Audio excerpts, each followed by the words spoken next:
கோவில்லேருந்து வீட்டுக்கு போம்போது நம்ம அ ஜானகிக்கு வந்து பார்த்தீங்கன்னா, மிகப்பெரிய ஒரு ஆபத்து வந்துடுச்சு. அதாவது என்னாச்சு அப்படின்னு பார்த்தீங்கன்னா, ஒரு வண்டி இடிக்கிற மாரி வந்து கடைசியில நம்ம ஜானகி கீழ விழுந்து வந்து பார்த்தீங்கன்னா, இப்போ கால்ல அடிபட்டு மயக்கம் போட ஆரம்பிச்சுறாங்க. ஒரு பக்கம் இப்போ நம்ம ஜானகி கொண்டு போய் ஹாஸ்பிட்டல்லயும் சேர்த்துடுறாங்க. எந்த ஒரு பிரச்சனையும் இல்ல. ஆனா அதே சமயம் நம்ம கௌதமுக்கு தான் இப்போ மிகப்பெரிய பிரச்சனை. ஏன்னா தன்னோட ரேவதி அம்மா, அவங்க கூட வந்து பார்த்தீங்கன்னா, டைம் ஸ்பெண்ட் பண்ணணும். இன்னைக்கு ஒரு நாளைக்கு அப்படின்ற மாரி நெனச்சாங்க. ஆனா இவ்வளோ நாள் வந்து பார்த்தீங்கன்னா, டைம் ஸ்பெண்ட் பண்றாங்க எல்லாமே ஓகே தான். ஆனா இன்னைக்கு நம்ம ரேவதிய சந்தோஷமா பார்த்துக்கணும் அப்படின்றதுக்காக. ஆனா அதே சமயம் வந்து பார்த்தீங்கன்னா, இந்த பைரவி ஃபோன் பண்ணி கௌதம கூப்பிட்டுறாங்க. அந்த ஒரு வருத்தம் தான் வந்து பார்த்தீங்கன்னா, எல்லாருக்குமே இருந்துட்டுருக்கு. அடுத்ததா நம்ம ஜானகி. ஜானகிய வந்து பார்த்தீங்கன்னா, கொண்டு வந்து ஹாஸ்பிட்டல்ல சேர்த்துருக்காங்க. அதாவது கால்ல சின்ன அடி தான். அந்த ஒரு அடினாலேயே வந்து பார்த்தீங்கன்னா, அவங்களால நடக்க முடியல.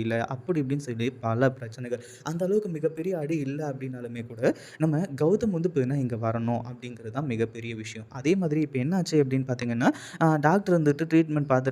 ஏன்னா மயக்கம் போட்டு விழுந்துடுறாங்க இல்லையா? அதனால வந்து பார்த்தீங்கன்னா, உயிருக்கு எந்த ஒரு ஆபத்தும் இல்ல அப்படின்ற மாரி டாக்டர் வந்து சொல்ல ஆரம்பிச்சுறாங்க. அதே சமயம் இந்த பைரவி வந்துட்டு எப்புட்றா நம்ம இலக்கியாவ வந்து பார்த்தீங்கன்னா, எதனா ஒண்ணு பண்றது அப்படின்னு சொல்லிட்டு வெறி கொண்டு காத்துக்கிட்டு உட்கார்ந்துட்டு இருக்காங்க.